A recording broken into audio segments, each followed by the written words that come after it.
Market లో invest చేసి మీ డబ్బులు డబుల్ చేసుకోవాలనుకుంటున్నారా? సుందరరామిరెడ్డి గారి లైవ్ సెమినార్ కి అటెండ్ అవ్వండి.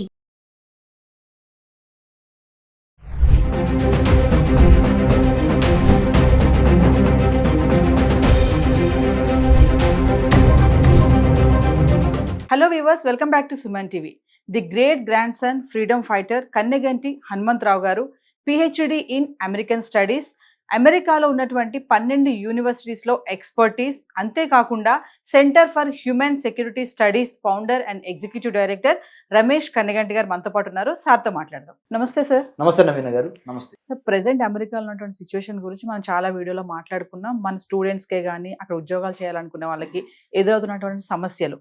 చాలా మంది అబ్రాడ్ వెళ్ళి సెటిల్ అవ్వాలి, అక్కడే ఉండాలి, మంచి లైఫ్ చూసుకోవాలి అనుకుంటారు. సో ఇప్పుడు ఇటువంటి పరిస్థితిలో అక్కడే కాకుండా వేరే కంట్రీస్లో కూడా మేము ఆపర్చునిటీస్ ఇస్తాం, మీకు మా దగ్గరికి రండి అంటూ రెడ్ కార్పెట్ వేసి కూడా పిలుస్తున్నారంట. సో ఒక్కసారి దీని గురించి మాట్లాడుకుంటే ఏ కంట్రీస్ ఎలా ఉంది అంటే ఆపర్చునిటీస్ విషయంలో? వెరీ గుడ్ మేడం, చాలా టైమ్లీ అండ్ మీనింగ్ఫుల్ క్వశ్చన్ మీది. అంటే ఈ కాలానికి సంబంధించి చాలా అర్థవంతమైన ప్రశ్న మీరు వేశారు. అమెరికానే వెళ్ళి అమెరికాలోనే మనం అసలు అమెరికా ఎందుకు వెళ్తున్నాము? Good standard of living, technology ఉంది వాళ్ళ దగ్గర, ఇన్ఫ్రాస్ట్రక్చర్ బాగుంది, రోడ్స్, తర్వాత మిగతా అన్ని విషయాల్లో కూడా వెల్త్ క్రియేషన్ చేయడానికి, సంపద సృష్టికి తక్కువ కాలంలో ఎక్కువ సంపాదించవచ్చు అనేగా వెళ్ళేది జనరల్గా మాట్లాడుకుంటే. సో ప్రపంచంలో ఇప్పుడు ఒక్క అమెరికానే కాదు, అమెరికాతో పాటు ఇంకా చాలా దేశాల్లో సంపన్నంగా ఉన్నాయి, వెల్త్ ఉన్నాయి. కాకపోతే మనం అమెరికానే ఎక్కువ ఎందుకు వెళ్తున్నామంటే, ముఖ్యంగా జర్మనీ, ఫ్రాన్స్, యూకే లేదా ఇటలీ లేదా న్యూజిలాండ్, ఆస్ట్రేలియా, ఈ దేశాలు కొన్ని క్లైమేట్ పరంగా, వాతావరణ పరంగా ఎక్కువ మనకి సవాళ్ళు ఉన్నాయి. అమెరికా మనకి సెకండ్ హోమ్ అయిపోయింది. ఎందుకంటే చాలామంది ఇండియన్స్ ఉండటంతో పాటు నార్త్ అంటే అమెరికాకి ఈస్ట్ కోస్ట్న ఒక రకమైన క్లైమేట్, వెస్ట్ కోస్ట్ ఇంకో రకమైన క్లైమేట్, మిడ్ వెస్ట్ అమెరికాలో మధ్యలో ఇంకో రకమైన క్లైమేట్. ఈ క్లైమేట్స్ అన్నిటికీ మనం కొద్దిగా అలవాటు పడిపోయాం.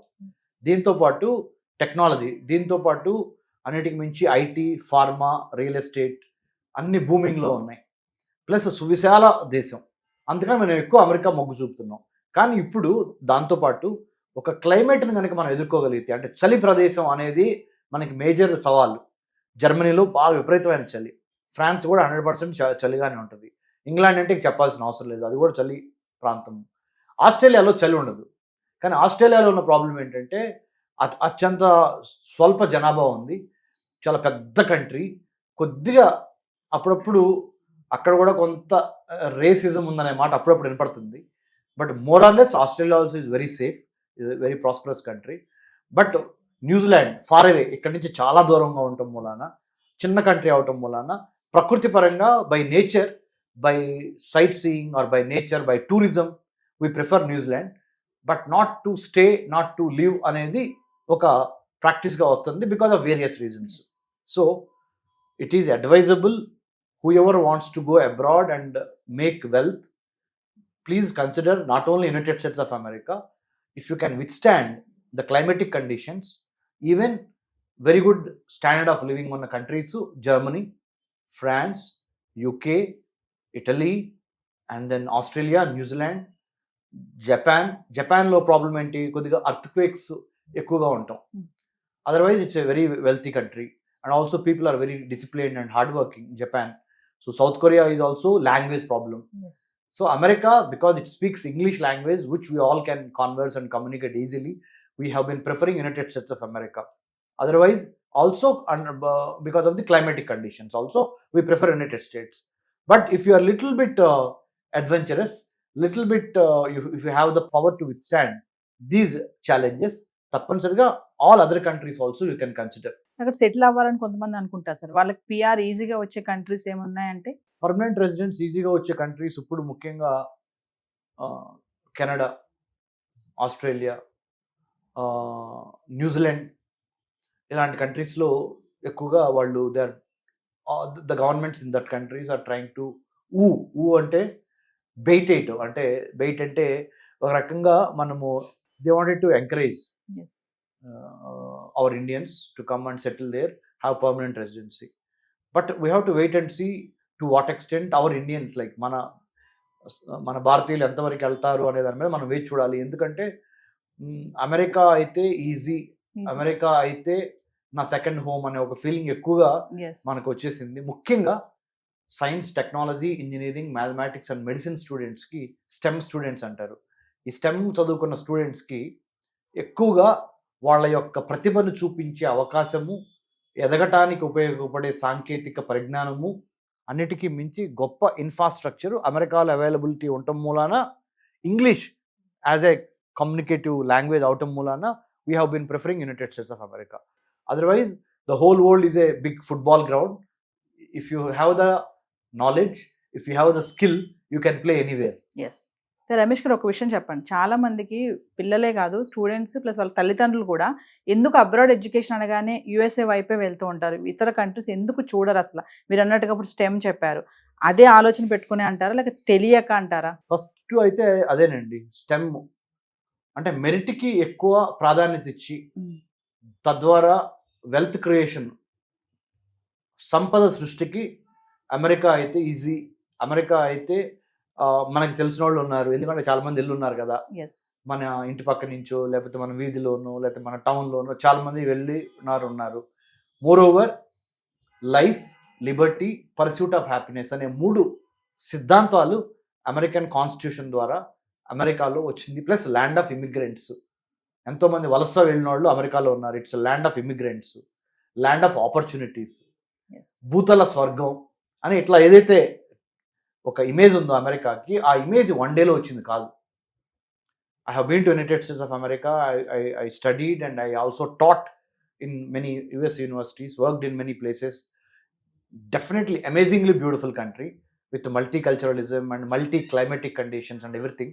But the only thing is, అమెరికానే ఎందుకు మొగ్గు చూపుతున్నాము అంటే ఈ కారణాల మూలాన, multicultural, multi ethnic, multilingual, plus technologically, intellectually, మెరిట్కి కూడా ప్రాధాన్యత ఉన్న దేశం కాబట్టి meritorious students, skilled students or skilled labour would like to go to United States of America. And also the American dollar, the dollar dream, సంపద సృష్టి, సంపాదించుకునే ఇది అక్కడ ఎక్కువగా ఉందనే ఈ కారణాలు కూడా వెళ్తున్నాము. అమెరికాలో సమస్యలు లేవా అంటే సమస్యలు ఉన్నాయి. అక్కడ కూడా మనకి ఇక్కడ కులం ఎట్లానో, మతం ఎట్లానో, అక్కడ వర్ణ వివక్షత అంటే colour difference, blocks versus whites, Hispanics అంటే లాటినోస్ ఆర్ ఏషియన్ అమెరికన్స్, అట్లా Cuban Americans, Italian Americans, Jewish Americans, అక్కడ కూడా చాలా విషయాలు ఉన్నాయి. అంటే కానీ అమెరికాలో ఇంతవరకు 1789 నుంచి వాళ్ళ వరకు చూసుకుంటే ఇంతవరకు అమెరికాలో ఒక లేడీ ప్రెసిడెంట్ రాలా అమెరికాకి. కానీ మనమైతే ఎంతోమంది చీఫ్ మినిస్టర్ని, ప్రైమ్ మినిస్టర్ ఇచ్చున్నాము.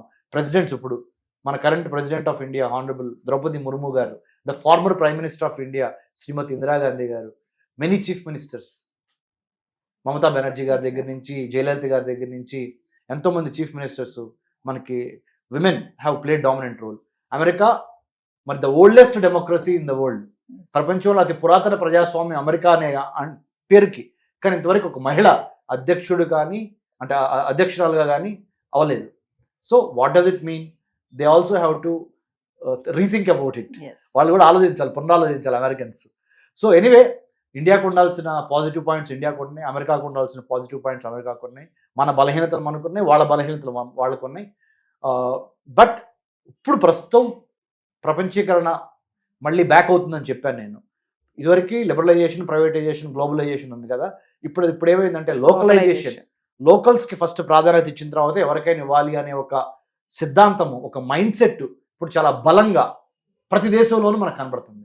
మీరు ఏ దేశమైనా చూసుకోండి, ముందర లోకల్స్కి అయిన వాళ్ళకి ఇవ్వండి, ఇక్కడ పుట్టి పెరిగిన వాళ్ళకి మంచి సౌకర్యాలు ఇవ్వండి, తర్వాత వేరే వాళ్ళని మీరు యాక్సెప్ట్ చేయండి అనేదే ప్రపంచవ్యాప్తంగా ఇది చాలా బలమైన ఒక పవనం.